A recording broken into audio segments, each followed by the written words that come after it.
အားလုံးပဲမင်္ဂလာပါဘာမစ်စကူကနေကြိုဆိုပါရစေဒီနေ့မှာတော့စကားလည်းမပြောနိုင်ခြေလက်လည်းမလှုပ်ရှားနိုင်တဲ့လူတစ်ယောက်ကစက်ကြောဝါထဲကတွင်းတဲ့ black hole တွေအကြောင်းကိုတစ်ကမ္ဘာလုံးနားလည်အောင်ဘယ်လိုများရှင်းပြခဲ့တာလဲဉာဏ်ရည်ထက်မြက်လွန်းလို့အိုင်းစတိုင်းနဲ့တောင်နိုင်ရှင်ခံခဲ့ရတဲ့စတီဗင်ဟော့ကင်းရဲ့ဘဝဇာတ်ကြောင်းကိုအခုပဲမိတ်ဆွေတို့တီးဖို့ရန်အတွက်ဝေမျှလိုက်ပါတယ်စတီဗင်ဟော့ကင်းကို1940ခုနှစ်ဇန်နဝါရီလ10ရက်နေ့မှာအင်္ဂလန်နိုင်ငံအောက်စဖို့မှာမွေးဖွားခဲ့ပါတယ်။ငယ်ရွယ်စဉ်ကတည်းကသိပ္ပံနဲ့အာကာသဆိုင်ရာပညာရပ်တွေကိုစိတ်ပါဝင်စားခဲ့သူတစ်ယောက်ပါ။အသက်27နှစ်မှာ Cambridge တက္ကသိုလ်မှာစကြဝဠာပညာရပ်ကိုတက်ရောက်သင်ကြားနေစဉ်ကိုယ်ခန္ဓာအကျိုးများအားနည်းပြီးလှုပ်ရှားမရတဲ့ယောဂဝေဒနာကိုခံစားခဲ့ရပါတယ်။ကိုယ်ခန္ဓာချိနေပြီးမလှုပ်ရှားနိုင်ပေမဲ့ရူပဗေဒနဲ့အာကာသသိပ္ပံဆိုင်ရာပညာရပ်တွေကိုထူးချွန်စွာဖော်ထုတ်တင်ပြနိုင်ခဲ့ပြီးသူရေးသားခဲ့တဲ့စာအုပ်တွေကသိပ္ပံပညာလောကနဲ့ပညာရပ်လိုက်စားသူတွေအတွက်တန်ဖိုးမဖြစ်နိုင်တဲ့လေးလတွေ့ရှိချက်တွေဖြစ်ခဲ့ပါတယ်။သူ့ရဲ့ငယ်စဉ်ဘဝကိုပြောရမယ်ဆိုရင် Frank နဲ့ Isabel Hawking တို့ရဲ့မွေးချင်း၄ယောက်နဲ့အကြီးဆုံးသားဖြစ်ပါတယ်။ Hawking ကိုမွေးချိန်ကကမ္ဘာကျော်သိပ္ပံပညာရှင်ကြီး Galileo ကွယ်လွန်ခဲ့တဲ့နှစ်ပေါင်း300ပြည့်အထိမ်းအမှတ်နေ့လည်းဖြစ်ပါတယ်။သူ့မိခင် Scott လူမျိုး Isabel Hawking က1930ပြည့်နှစ်ကလေးကအောက်စဖို့တက္ကသိုလ်မှာပညာသင်ကြားခဲ့ပါတယ်။အဲ့ခေတ်ကအမျိုးသမီးတွေကကောလိပ်တက်ဖို့ရှားပါးနေချိန်မှာကောလိပ်ကိုတက်ရောက်ခဲ့တဲ့ပထမဦးဆုံးတော့အမျိုးသမီးစင်းဝင်မှာပါဝင်ခဲ့ပါတယ်။သူ့ဖခင် Frank Hawking ကအောက်စဖို့တက္ကသိုလ်ကျောင်းဆင်းဖြစ်ပြီးဆေးဝါးသုတေသနပညာရှင်ဖြစ်ကအထူးသဖြင့်အပူပိုင်းဒေသယောဂဗေဒတွေကိုကျွမ်းကျင်တဲ့ပညာရှင်လည်းဖြစ်ပါတယ်။ Stephen Hawking ကိုမွေးဖွားချိန်မှာသူ့မိဘတွေမှာငွေကြေးမပြည့်စုံလို့အတော်လေးအဆင်မပြေတဲ့ကာလလို့ဆိုနိုင်ပါတယ်။နိုင်ငံရေးအခြေအနေကလည်းတင်းမာနေတဲ့အချိန်ကာလဖြစ်ပါတယ်။ဒုတိယကမ္ဘာစစ်အတွင်းပါဝင်ခဲ့ရပြီးဂျာမန်တွေရဲ့ဘုံကျဲခြင်းကိုအပြင်းထန်ခံရချိန်လည်းဖြစ်ပါတယ်။ပထမဆုံးကလေးအတွက်အလုံးချုံဆုံးသောနေရာကိုရှာဖွေဖို့ရန် Frank ကကိုဝန်တဲ့ဇနီးနဲ့အတူလန်ဒန်ကနေအောက်စဖို့ကိုပြောင်းရွှေ့ခဲ့ရပါတယ်။ Hawking ကအောက်စဖို့မှာညီမများဖြစ်တဲ့ Mary 1943Philippa 1949တို့နဲ့အတူကြီးပြင်းလာခဲ့ရပါတယ်။ဒုတိယသား Edward ကို1956ခုနှစ်မှာမိဘများကမွေးစားခဲ့ခြင်းဖြစ်ပါတယ်။သူတို့မိသားစုနဲ့ရင်းနှီးသူတွေကသူတို့ကိုခက်ကြောင်ကြောင်မိသားစုဖြစ်သတ်မှတ်ကြပါတယ်။သူတို့ဟာညစာကိုတိတ်ဆိတ်စွာစားတော့တတ်ကြတယ်။မိသားစုတွေကလည်းသမင်းစားရင်းနဲ့စာဖတ်ချင်ဖတ်နေကြတယ်။သူတို့မိသားစုစီးတဲ့ကားမှာလန်ဒန်တက္ကစီဖြစ်တယ်။ St. Evan လမ်းရှိသူတို့ရဲ့နေထိုင်တဲ့တုံးထက်အခန်းမှာလည်းဘယ်တော့မှပြင်ဆင်မွမ်းမံထားခြင်းမရှိဘူး။မြောက်ခန်းမှာလည်းပြားတွေရှိပြီးမန်လုံအိမ်ထဲမှာလည်းမီးမွေးချင်မွေးနေကြတယ်။1950ပြည့်ခုနှစ်မှာဟော့ကင်းရဲ့ဖခင်ကိုအမျိုးသားစီတုတေသနတက္ကသိုလ်ယောဂပိုးမွားဌာနမှာဌာနအမှုပြခန့်အပ်လိုက်ပါတယ်။ဆောင်းဒီကာလတွေမှာအာဖရိကတိုက်ကိုတွားရောက်ပြီးတုတေသနလုပ်ငန်းတွေလုပ်လို့ရှိတယ်။သူကသားကြီးဖြစ်တဲ့ဟော့ကင်းကိုဆေးကြောင်းတက်စေချင်တယ်။ဒါပေမဲ့လည်းဟော့ကင်းကငယ်စဉ်ကတည်းကသိပ္ပံနဲ့အာကာသပညာရပ်တွေမှာစိတ်ဝင်စားခဲ့ပါလေ။အဲ့ဒါလိုဖြစ်ရခြင်းကလည်းသူ့မိခင်ကြောင့်ဖြစ်ပါတယ်။မိခင်ဖြစ်သူကသူမရဲ့သားသမီးကိုနွေရာသီညချမ်းအချိန်တွေကပင်တွေကိုခေါ်ပြီးကျယ်တွေကိုပြပြီးကြည့်ခိုင်းတတ်ပါတယ်။အားလုံးထဲမှာစတီဗင်ကစိတ်အားအထက်သန်ဆုံးပါ။ပညာသင်တဲ့အရွယ်ရောက်ချိန်မှာဟော့ကင်းကကြံကျောင်းသားတွေနဲ့ရှင်ထူးခြားတဲ့ကျောင်းသားတစ်ယောက်ဖြစ်နေပါတယ်။အထက်တန်းတက်နေချိန်မှာလည်းသူ့အဆင့်ကအောက်ဆုံးကနေပြန်ရည်တွက်ရင်အမြဲတတ်တဲ့နေရာလောက်မှာပဲရှိနေတတ်ပါတယ်။သူကကျောင်းစာထက်ပြင်ပလောကကိုပိုပြီးစိတ်ဝင်စားတဲ့သူဖြစ်ပါတယ်။စစ်တူရင်ပင်ကစားချင်းကိုနှစ်သက်ပြီးသူနဲ့သူ့တငယ်ချင်းတတိုက်ကလည်းအမြဲတမ်းကိုပိုင်ဂိမ်းတွေကိုဖန်တီးပြီးလည်းကစားတတ်ကြပါတယ်။အသက်16နှစ်မှာဟော့ကင်းကတငယ်ချင်းတွေနဲ့အတူအမိုက်ပုံထက်ကပစ္စည်းတွေကိုစုပြီးကွန်ပျူတာတစ်လုံးကိုတည်ထွင်ခဲ့ကြပါတယ်။သူတို့ကတင်ချာဆိုင်ရာပု္ပ္ပစာတွေကိုအကြမ်းပြင်းတွက်ချက်ပြနိုင်ပြီးအဲ့ဒီကွန်ပျူတာတွေကိုတည်ထွင်ကြခြင်းဖြစ်ပါတယ်။ဟော့ကင်းကအမြဲတမ်းတယောက်တည်းနေပြီးတွေးနေတတ်ပါတယ်။သူ့ညီမဖြစ်သူမယ်ရီနဲ့သူအိမ်ပေါ်ထက်ကိုလမ်းကြောင်းပေါင်းများစွာနဲ့တက်ပြီးတိတ်တိတ်လေးတွားနေခြင်းလည်းနေတတ်ပါတယ်။အသက်18နှစ်မှာအောက်စဖို့တက္ကသိုလ်ကိုဝင်ခွင့်ရခဲ့ပါတယ်။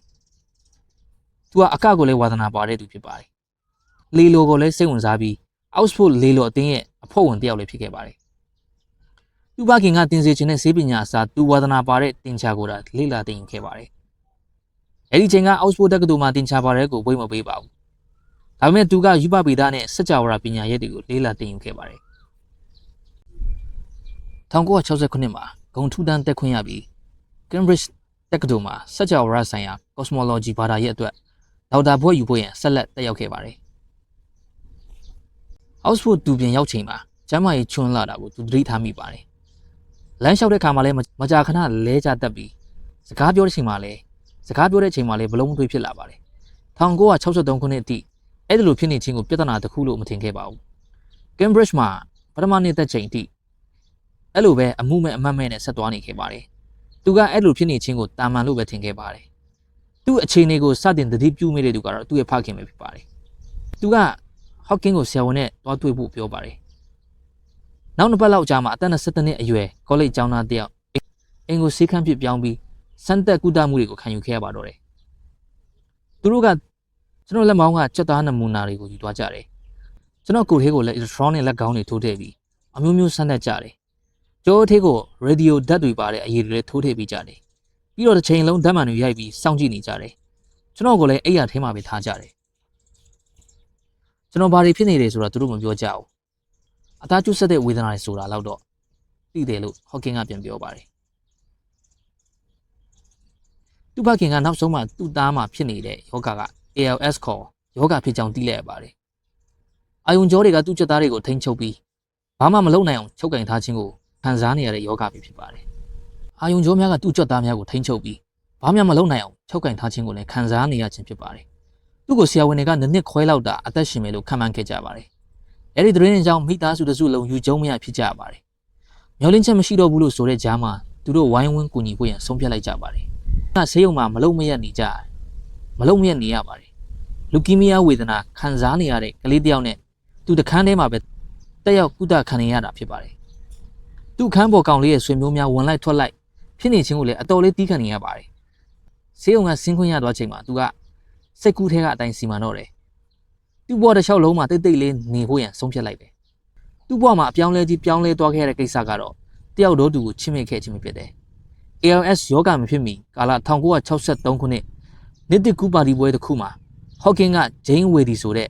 ဘွဲ့ကြိုတန်းတက်နေတဲ့ကောင်မလေးတယောက်နဲ့တွေ့ခဲ့ပါတယ်။1960ခုနှစ်မှာသူတို့လက်ထပ်ခဲ့ကြပါတယ်။ယောဂဖြစ်သွားလို့ Hawking ကိုအခုလိုသိပ္ပံပညာရှင်တယောက်ဖြစ်လာလိမ့်မယ်လို့ဘယ်သူမှမထင်ခဲ့ပါဘူး။သူကယောဂမဖြစ်မီကတည်းကသူလေးလာထားတဲ့ပညာရပ်တွေနဲ့ပတ်သက်ပြီးအမြဲဆန်းစစ်နေသူဖြစ်ပါတယ်။ကျွန်တော်မချမ်းမာစင်ကဘဝမှာပြင်းစရာတွေချင်းလို့ထင်ခဲ့တာ။လောက်စရာလည်းဘာမှမရှိသလိုပဲလို့သူဆိုခဲ့ပါတယ်။ဒါပေမဲ့သူ့အနေနဲ့ PhD ဘွဲ့အတွက်အချိန်လည်းသိမ့်မကြမ်းအသက်ရှင်နေထိုင်ရမယ့်ကာလလည်းနေလာပါတယ်။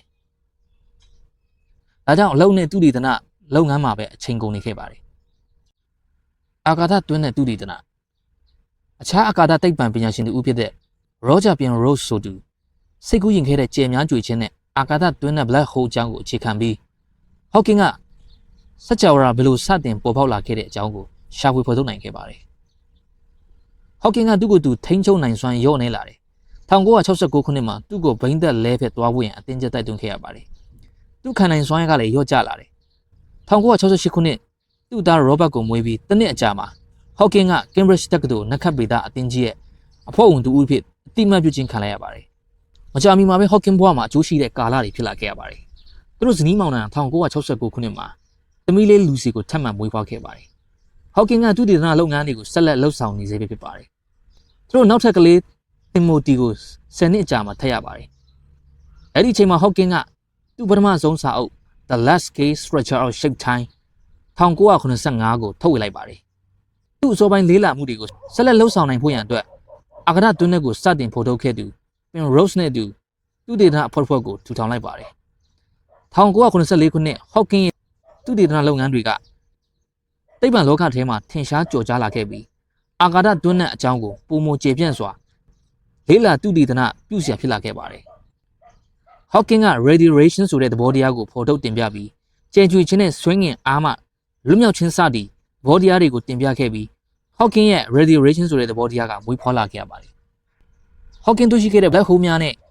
radiation ဆိုတဲ့သဘောတရားတွေကသိပ္ပံလောကတစ်ခုလုံးကိုလှုပ်ခတ်သွားစေခဲ့ပါတယ်။အဲ့ဒီဖော်ထုတ်ချက်ကပဲသူ့ကိုဂုဏ်ယူစရာဖြစ်လာခဲ့ရပါတယ်။သူ့ကိုခေါင်းစဉ်အမျိုးမျိုးနဲ့ချီးကျူးဂုဏ်ပြုခဲ့ကြပါတယ်။သူ32နှစ်မှာတော်ဝင်အဖွဲ့ Ryan Society ကသူ့ကိုအဖွဲ့ဝင်ဖြစ်လက်ခံခဲ့ပါတယ်။နောက်ပိုင်းဂုဏ်ရှိတဲ့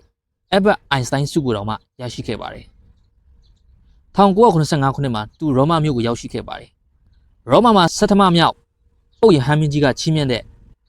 သိပ္ပံပညာဆိုင်ရာစုတစိတ်ကိုလည်းလက်ခံခဲ့ရပါတယ်အဲ့ဒီလိုမလှုပ်ရှားနိုင်တဲ့ဘဝနဲ့ပဲကယ်လီဖိုးနီးယားပြည်နယ်